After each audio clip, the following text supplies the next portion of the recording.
하나님의 말씀은 마태복음 5장 1절에서 5절 말씀입니다. 마태복음 5장 1절에서 5절 말씀입니다.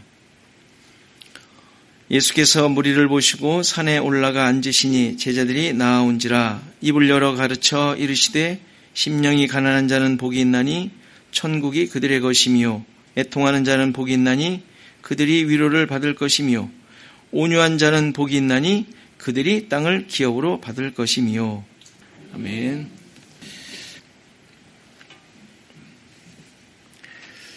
오늘 읽은 세 번째 복 있는 자는 온유한 자입니다. 이 온유한 자가 얻는 복이 땅을 기업으로 얻는다라고 약속하고 있죠.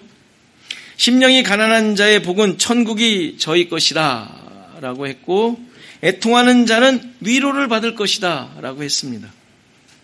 이 두 가지는 그냥 문맥상 잘 이해가 되긴 해요. 신자들은 천국을 이미 받은 자들이고 그로 인해 위로를 받는 자들이기 때문에 그래요. 천국을 이미 소유했지 않습니까? 이것이 우리의 믿음의 내용인데, 그로 말미암아 우리는 수많은 환경 속에 위로가 됩니다. 왜? 천국을 사는 자들이니까. 이 믿음이 어마어마한 능력 아닙니까? 그리고 이 두 종류의 복이 있는 자들도 그 의미가 서로 연관이 되어 있는 모습이었죠. 심령이 가난한 자, 애통하는 자, 문맥상, 의미상 통하는 모습이기도 합니다. 부름을 받아 하나님의 나라로 초청된 자들이 자기 자신을 발견하게 되는데 어떤 모습이에요? 가난하고 애통하는 자들이었던 것이죠. 심령이 가난해지고 애통해야 복을 얻는 것이 아니라 원래부터 죄와 어둠, 사망의 그늘에 있던 자들이었는데 빛이 비추고 하나님의 은혜가 임하자 자신이 그러한 존재였음을 깨닫게 되는 거예요. 이게 복음의 능력이죠. 예수 그리스도로 말미암아 우리 자신들을 알게 된 현실인 것이죠. 죽었던 자, 죄 가운데 있던 자, 하나님을 모르고 하나님을 대항하며 살던 자, 이것들이 발견하게 되는 것이, 이런 모습을 발견하게 되어 회개하게 되는 거예요.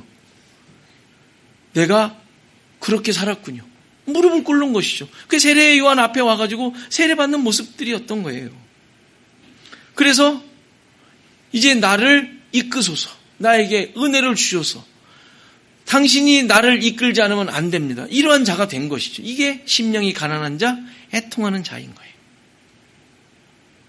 그래서 그들은 복이 있는 것이죠. 복이 있는 거예요. 그 자체가 복이 있는 거예요. 이제 주인을 찾았지 않습니까? 나를 이끌 자를, 내가 어떤 상황에 있는데 내가 그 상황 가운데서 벗어나 어마어마한 존재가 되었음을 깨달았으니 복이 있는 자가 된 것이죠. 따라서 이러한 모습에 대해 흔히 노력하고 그러한 성품을 가지려는 시도는 당연히 잘못된 모습이에요. 오늘 살펴볼 온유함도 마찬가지죠. 하나님의 나라에 살고 있는 자의 모습으로 소개하고 있는 거예요. 그러한 자가 되어 하나님의 백성이 되었다는 말이 아니죠. 따라서 겸손하고 양보하고 화를 내지 않아 복을 얻게 된 자, 이 말이 아니에요. 물론 참으면 복이 오죠. 웃으면 복이 오듯이 참으면 복이 올 겁니다. 그 이야기가 아니라는 얘기예요. 여러분들 주변에 온유하다고 생각되는 사람이 참 많이 있습니다. 믿지 않는 사람들 중에, 하나님을 모르는 사람 중에 얼마나 많은지 몰라요. 그렇죠? 여러분들 아는 사람들 중에 하나님을 안 믿는데 여러분들도 훨씬 나은 사람들 많잖아요.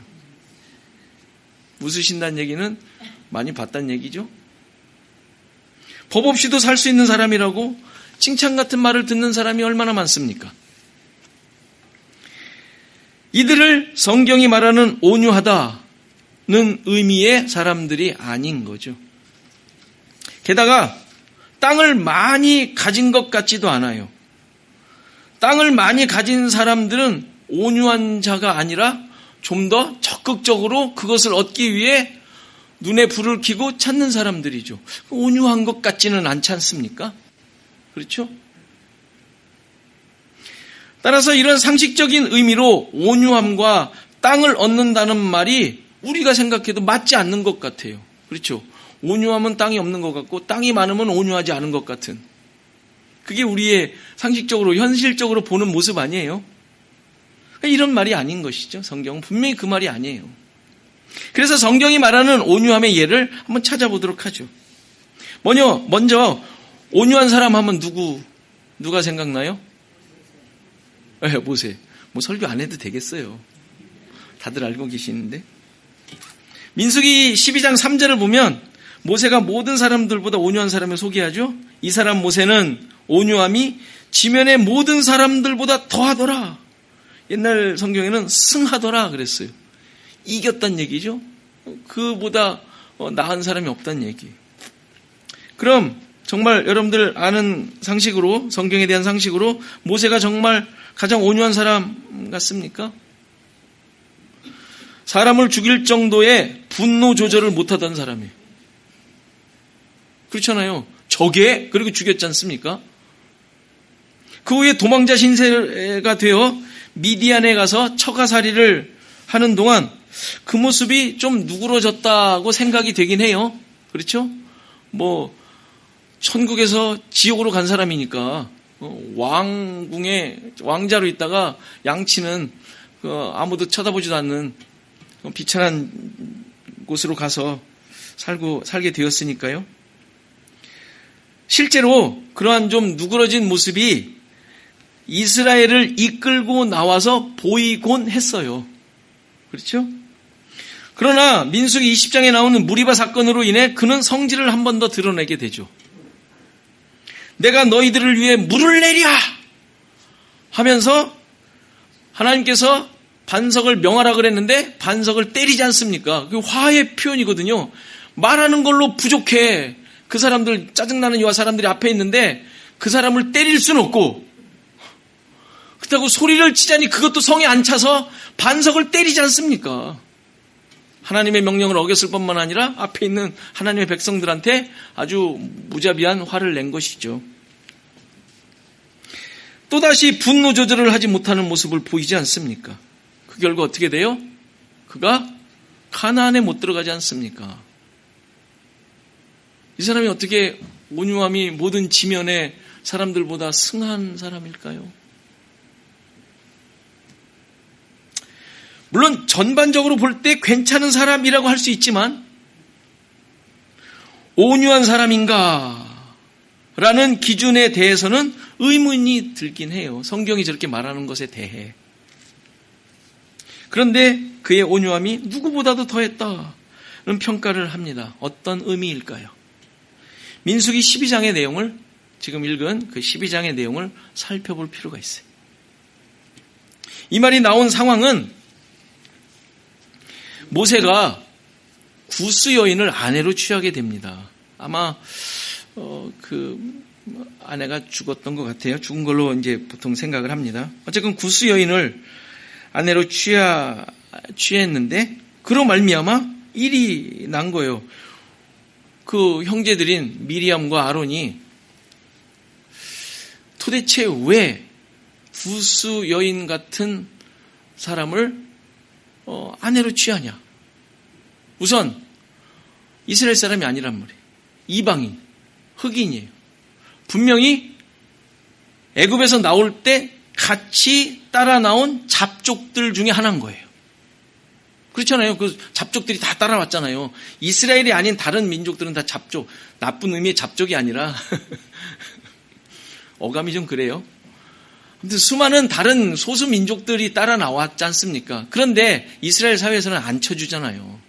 왜 그런 사람들 중에 왜 아내를 취하냐? 그것에 대해 불평을 하면서 뭐라고까지 얘기하냐면, 야, 하나님이 너한테만 얘기하냐? 우리한테도 얘기한다.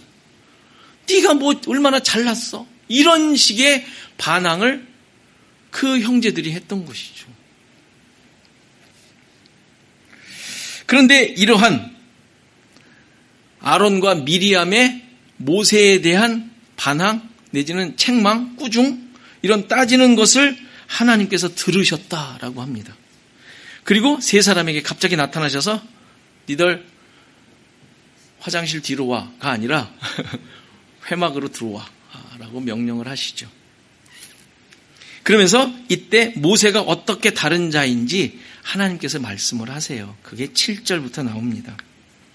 내 종 모세와는 그렇지 아니하다. 모세의 다른 점을 얘기하는 거예요. 그는 내 온 집에 충성함이라.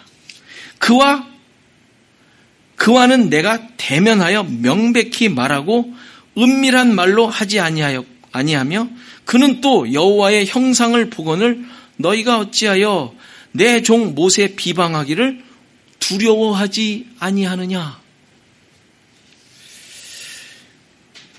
이것도 이제 또 잘못 이해하면 모세의 우월성을 얘기할 수가 있어요.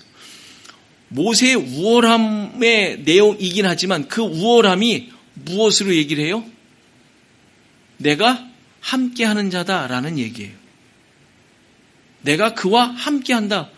내가 그에게 얼굴을 보여줬어. 내가 그를 이끄는 자야. 이 이야기죠. 하나님이 함께 하신다는 것이지 모세가 어마어마한 능력을 받아 내가 말만 하면 진이같이 툭 튀어나와 하나님께서 하시는 일을 한다. 이런 존재라는 말이 아니라 하나님께서 이 사람은 모세는 내가 함께 하는 자야 라는 이야기예요. 쉽게 얘기해서. 그러니까 모세가 하는 일들에 대해서 막 야단치는 건 뭐가 돼요? 하나님을 야단치는 게 되는 거예요. 그렇죠? 그게 우리 교회론의 기초잖아요. 우리 서로 하나님의 백성이며 예수를 머리로 한 몸의 지체들이잖아요. 이 지체가 이 지체한테 막 뭐라 그러면 뭐가 돼요? 예수님을 무시하는 게 되는 거잖아요. 똑같은 얘기예요. 그러니까 하나님이 함께하는 자이며 하나님의 내 뜻을 이행하는 자야라는 말이에요. 이것이 모세가 모든 사람들보다 그의 온유함이 더하다는 의미에 대한 하나님의 말씀이란 말이에요. 하나님의 증언이에요. 증언. 따라서 온유함이란 모세가 가지고 있는 어떤 인간적 뛰어남이 아니란 말이에요. 하나님께서 함께 하심으로 말미암아 그에게서 나타나는 모습. 그렇죠? 구스 여인을 취함도 그녀의 신분이나 출신이 문제가 되지 않고 하나님의 약속을 가지고 하나님을 의지하며 살아가는 삶 속에 나온 내용인 것이죠. 천한 사람, 무시하는 사람, 왜 저런 사람을 아내로 취해가 아니라 모세가 그를 취함으로 말미암아 하나님의 함께 하시는 자의 모습을 드러낸 거란 말이에요. 그렇죠? 그게 우리 그리스도인들의 모습 아니에요? 그렇게 살아가는 모습들 아닙니까? 세상적 가치로 우리는 취사 선택을 하지 않잖아요. 그렇게 하고 있는 우리 자신들을 돌아보며 하나님 앞에 무릎을 꿇는 삶이 있을 뿐이지 그것이 우리의 삶의 기준이 아니잖아요. 그리스도인의 기준이 아니잖아요. 하나님의 백성의 모습이 아니잖아요. 그렇죠? 모세의 모습이 그거란 말이에요. 그게 온유함으로 설명하는 거예요. 하나님의 진노하심으로 이제 미리암이 나병에 걸리죠. 그리고 아론이 모세에게 막 회개를 하면서 하나님의 자기도 이제 큰일 난 거예요. 나한테도 어마어마한 벌이 올 것 같아서 막 간구를 합니다. 그때 모세가 하나님께 부르짖어 고쳐달라는 기도를 하고 하나님은 그 기도를 들어주시죠. 인간적인 감정으로 행하는 것이 아니라 하나님을 의지하는 사람으로. 인간적인 감정이었으면 흥치뽕 했을 거 아니에요. 잘 됐다 요놈. 형이래지만 누나래지만 한번 그냥 눈 딱 감아도 되잖아요. 여러분도 그렇게 하잖아요. 여러분들 형제들 가운데. 쟤가 나한테 어떻게 했어? 그래 두고 보자. 기회만 노리고 있는 것 아닙니까? 이 성경이 그렇게 짧게 나왔다고 모세를 위대하다고 보시면 안 되고 우리 다 똑같지 않습니까? 그런데 모세가 기도를 해요. 그 말은 뭐냐면 여기서 온유함을 얘기하는 거니까 뭐냐? 하나님을 의지하는 자였다라는 얘기예요. 하나님의 이끄심을 따라 사는 자의 모습으로 그가 지금 자기의 모습을 드러내고 있는 것이죠. 이 뒤에 13장을 보면 이게 지금 이 사건이 있고 난 다음에 13장에서 정탐꾼 사건이 나와요. 우리가 잘 아는. 그리고 14장에서 이 백성들이 그 이야기를 듣고 어마어마한 불평을 하지 않습니까? 그럴 때 하나님께서 뭐라 그러세요? 이들을 다 멸해버리겠다 라고 하시지 않습니까? 그때 이 모세의 중보자로서의 진면모가 나타나죠. 당연히 모세가 얼마나 잘났냐라는 말이 아니라 그가 주장하는 바를 보면 그가 가진 온유함이 무엇인지를 보여줘요. 14장 13절. 모세가 여호와께 여짜오되 애굽인 중에서 주의 능력으로 이 백성을 인도하여 내셨거늘 그리하시면 그들이 듣고 이 땅 거주민에게 전하리이다. 주 여호와께서 이 백성 중에 계심을 그들도 들었으니 다 알고 있다는 얘기예요. 하나님이 지금 이스라엘 백성을 다 이끌어 나오고 함께 하신다는 걸 다 들었다는 얘기예요. 곧 주 여호와께서 대면하여 보이시며 주의 구름이 그들 위에 섰으며 주께서 낮에는 구름 기둥 가운데서 밤에는 불 기둥 가운데서 그들 앞에 행하시는 것이니이다. 주변 사람들이 다 안다는 얘기예요. 이제 주께서 이 백성을 하나같이 죽이시면 멸해버리신다면 주의 명성을 들은 여러 나라가 말하여 이르기를 여호와가 이 백성에게 주기로 맹세한 땅에 인도할 능력이 없으므로 광야에서 죽였다 하리이다. 말 되지 않습니까? 여기서 만일에 이스라엘을 멸해버리시면 아니 그 대단한 사람, 대단한 어떤 신이 이끌어서 약속한 땅으로 데리고 간다 그러더니 죽인 거 보니까 안 되나 보지? 이런 얘기를 듣는다는 얘기예요. 비난을 들을 거라는 지금 그 이야기를 모세가 하나님께 하는 거예요. 이제 구하옵나니 이미 말씀하신 대로 주의 큰 권능을 나타내옵소서. 이르시기를 여호와는 노하기를 더디하시고 인자가 많아 죄악과 허물을 사하시나 형벌 받을 자는 결단코 사하지 아니하시고 아버지의 죄악을 자식에게 갚아 3, 4대까지 이르게 하리라 하셨나이다. 구하옵나니 주의 인자의 광대하심을 따라 이 백성의 죄악을 사하시되 애굽에서부터 지금까지 이 백성을 사하신 것 같이 사하시옵소서. 자, 이걸 또 모세에게 집중해서 말하면 이렇게 중보기도를 해야 한다고 거기서 초점이 머물고 말아요. 물론 그 말도 돼요. 그렇게 여러분들이 가지시고 여러분들이 여러 사람들을 위하여 하나님께 간구하는 것 하셔야 돼요. 지금 여기는 그 내용으로 이것을 얘기하는 것이 아니라 지금 이 모세의 기도는 하나님은 그러시는 분 아니잖아요. 하나님의 어떠하심을 지금 그가 믿고 알고 있기에 그것을 믿고 의지하며 기도하고 있는 내용이에요.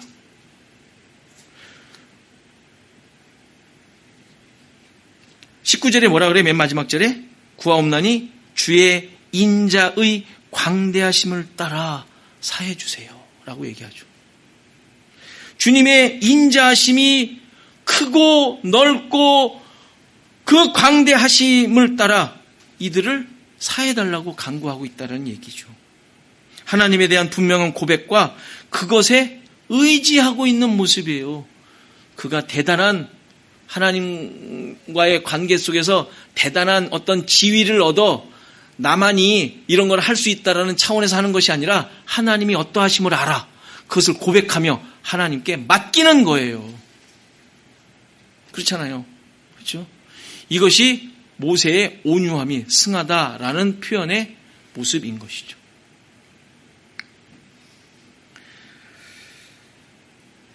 따라서 온유함은 모세를 통하여 보여주고 있는 그 온유함의 기준은 그가 대단한 무슨 경건의 훈련과 무슨 참을성이 있어서 많은 사람들이 볼 때 늘 희희낙낙하며 야, 저 사람은 정말 온유해 라는 차원의 모세의 온유함이 아니라 그가 지금 계속 보여주듯이 하나님을 의지하는 모습, 하나님의 어떠하심을 깨달아 그런 고백으로 살아가고 있는 모습을 통하여 보여지고 있는 그가 온유함이 승하다라고 표현하고 평가하고 있는 거예요.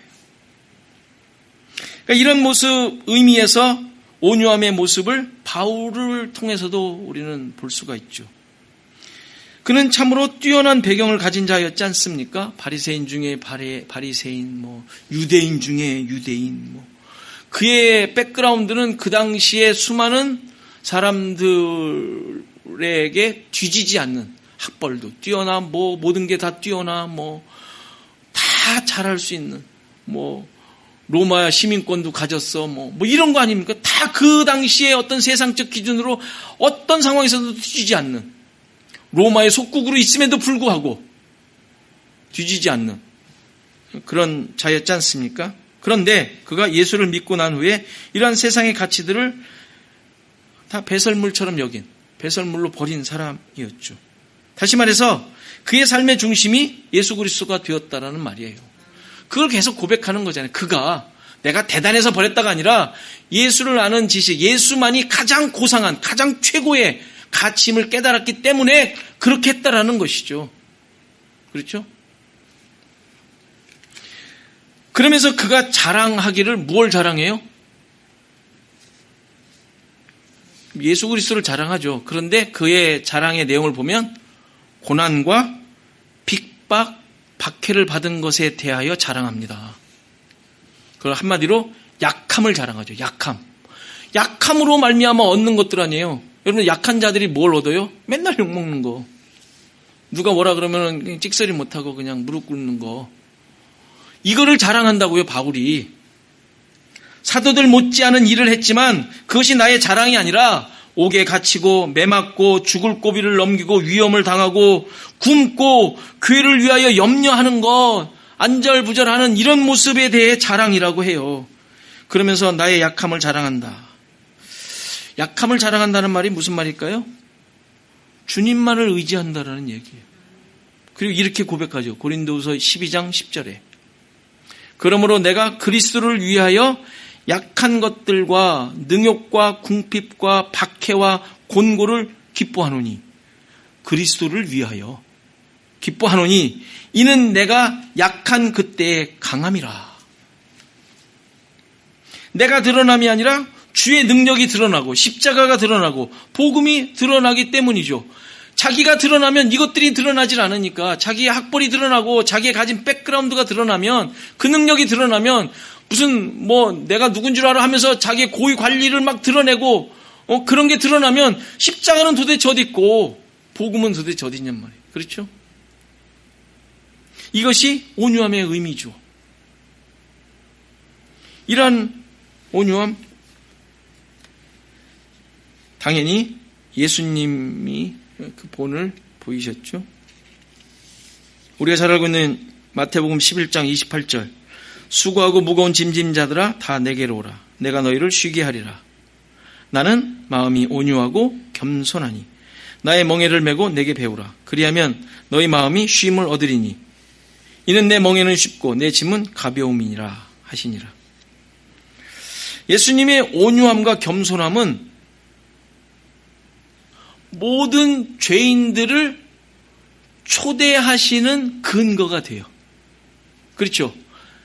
내 마음이 온유하고 겸손하니 내게로 다 오라 그러는 거잖아요. 그러니까 예수님의 온유함과 겸손함이 모든 죄인들, 짐을 진 자들이 와야 되는 이유인 거예요. 쉼을 얻게 되고 주님의 멍에를 메고 배우게 하죠. 근데 왜 주님의 온유하심과 겸손하심으로 죄인들이 쉼을 얻고 짐이 가벼워지게 될까요? 지금 말씀이 그거잖아요. 수고하고 무거운 짐진 자들 다 내게로 와라, 쉬게 하겠다. 내 마음이 온유하고 겸손하니까 내 멍에를 메라 라고 얘기하죠. 그리고 배워라. 수고하고 무거운 짐진 자들이 왔는데 예수님의 멍에를 지워주지 않습니까? 그게 쉼일까요? 왜 쉼이죠? 왜 가벼워지죠? 수많은 신자들이 이 구절을 오해를 해요. 어떻게 오해를 해요? 무거운 짐을 진 죄인들이 예수님께 오면 와서 어떻게 해요? 그 짐을 다 내려놓을 수 있다라고 생각하며 오는 것이죠. 근데 성경 지금 이 구절 어디에도 짐을 내려놓는다는 말이 없어요. 그렇잖아요. 내려놓는다는 말이 어디 있어요? 오히려 나의 멍에를 메라라고 얘기하죠. 근데 다 들어와가지고 다 뭐 내려놓는데, 그리고 내려놓으려고 그래요. 왜? 뭘 언제 내려놓으라 그랬어요? 짐진자들 다 가지고 오랍니다. 다 가지고 오라 그랬지 절대 내리라는 말이 없거든요. 그러니까 이러한 내려놓고 나의 무게가 없어지고 편하게 된다라는 말이 아니지 않습니까? 그렇죠? 쉰다, 쉼을 얻는다. 그런데 나의 멍에를 메라라고 얘기하고 있어요. 이 말씀의 해답이 어디에 있어요? 빌립보서 2장 5절. 우리가 잘 아는. 너희 안에 이 마음을 품으라. 곧 그리스도 예수의 마음이니 그는 근본 하나님의 본체시나 하나님과 동등됨을 취할 것으로 여기지 아니하시고 오히려 자기를 비워 종의 형체를 가지사 사람들과 같이 되셨고 사람의 모양으로 나타나사 자기를 낮추시고 죽기까지 복종하셨으니 곧 십자가의 죽으심이라. 이것이 예수님의 온유함과 겸손하심이네요. 그렇죠? 분명하죠? 그런데 그가 감당하신 게 뭐였어요? 그게 예수님의 멍에 아니에요. 예수님의 멍에. 이걸 지내는 거 아닙니까? 그렇죠? 십자가를 지는 것. 십자가를 지는 게 뭐예요? 하나님의 뜻, 하나님의 계획, 하나님의 인도하심에 자신을 맡기는 것. 이게 십자가잖아요. 그러려고 오셨잖아요, 예수님께서. 그게 예수님의 온유하심으로 지금 설명하는 거예요. 앞에서 쭉 설명한 것과 똑같은 거 아니에요? 온유함이 하나님의 인도하심에 나 자신을 맡기는 것. 이게 온유함이에요. 모세도 바울도 감당했던 거지 않습니까? 훈련에서 어떤 욕을 해도 웃는 이게 온유함이 아니라 입이 무겁고 마음이 이렇게 경건해서 사람들에게 토닥거리지면 그래 괜찮아 이게 온유함이 아니라 그렇게 하실 수 있는 분 하세요. 그건 나쁜 거 아니니까. 성경에서 말하는 온유함은 그게 아니란 말이에요. 하나님의 뜻에 무릎을 꿇는 거 이게 온유함으로 얘기하고 있지 않습니까? 하나님의 함께하심, 십자가를 지는 거, 나의 모든 것이 포기되고 하나님이 주인 되는 거. 이게 지금 예수님께서 하신 말씀이잖아요. 빌립보서 2장에 이 마음을 품으라 하면서 보여주신 예수님의 온유함과 겸손함이 그거지 않습니까? 사람의 모양으로 나타나서 자기를 낮추시고 죽기까지 복종하셨다. 십자가의 죽으심이라.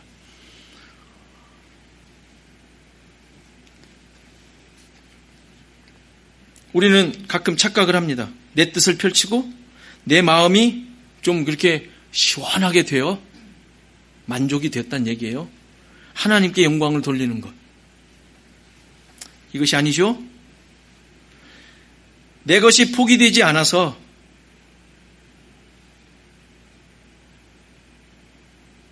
늘 주님께 나와 기도를 하죠. 그래서 그것으로 쉼을 얻으려고 생각만 하는 거, 이것은 아닌 것이죠. 우린 너무 그것에서 머물러 있는 모습인 것 같아요. 그렇게 벗어나고 싶은 것들이 이렇게 많죠, 우리가? 그렇죠? 벗어나고 싶은 것들이 왜 이렇게 많아요? 그 십자가 안 지려는 것이죠. 사람의 모양으로 나타나서 자기를 낮추시고 죽기까지 복종하는 것을 하기 싫은 것이죠. 십자가를 안 지려는 것이죠. 예수님의 멍에를 지고 싶지 않은 거예요. 내려놓겠다고 생각은 하지만 주님의 멍에는 지고 싶지 않은 것이죠. 결국 온유하지 않은 거예요. 그게 온유하지 않은 것입니다. 따라서 하나님의 다스림 역시 받을 수가 없습니다. 온유함은 주인이 바뀜으로 드러나는 평안이고 십자가를 짐으로 얻게 되는 쉼이라는 사실을 잊지 않으셔야 돼요.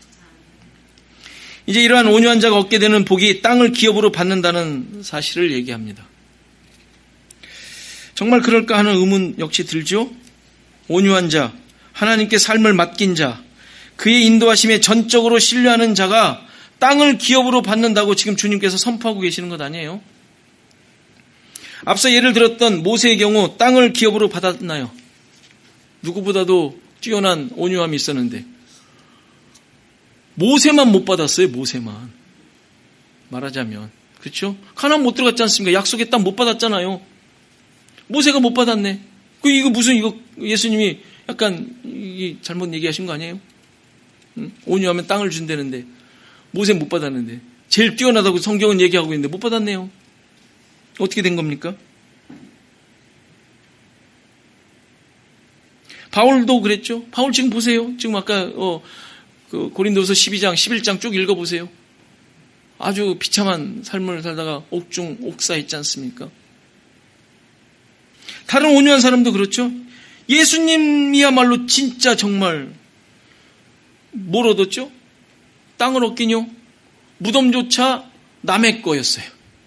그래서 무덤은 얻어야 되는데 무덤도 남의 거였지 않습니까?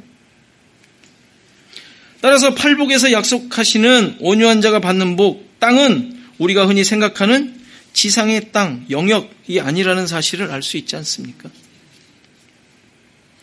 여기서 이 복이 무엇인지에 대한 힌트가 바로 땅을 기업으로 받는다는 말이에요. 땅을 기업으로 받는다. 기업이라는 말은 유업, 유산이라는 말이에요. 유산. 구약에서는 약속의 땅, 가나안을 의미하죠. 기업이, 유업. 기업, 유업. 찾아보세요. 전부 거의 99%가 가나안 땅에 대한 이야기.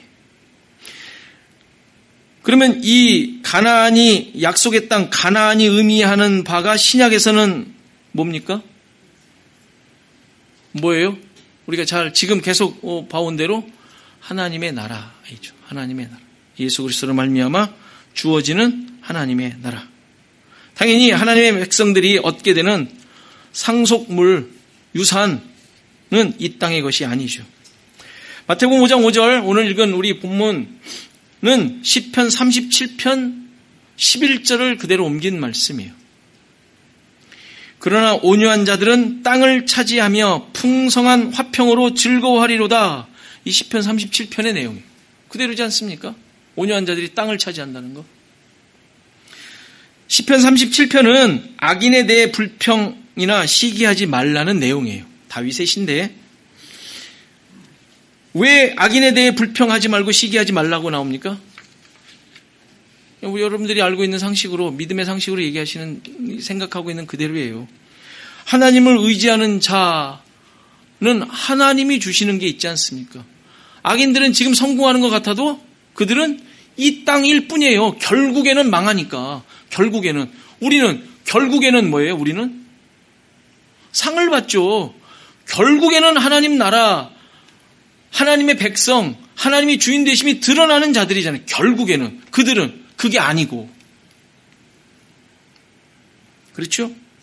중요한 사실은 현실에서 악인은 지금 누리고 의인은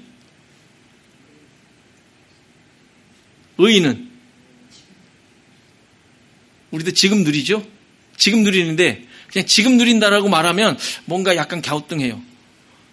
우리는 지금 약속으로 누리는 거예요. 말씀으로 누리는 거예요. 하나님의 신실하심으로 누리는 거예요.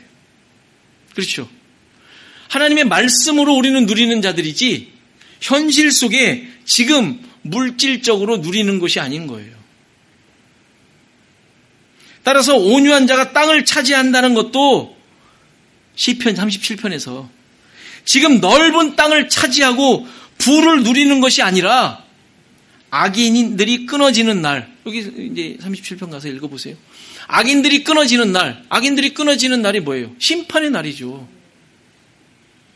우리가 좀 더 구체적으로 하면 예수님 오시는 날, 지금 우리가 누리고 있지만 주님께서 오셔서 승리를 선포하시는 그날 얻게 될 복을 얘기하는 거예요.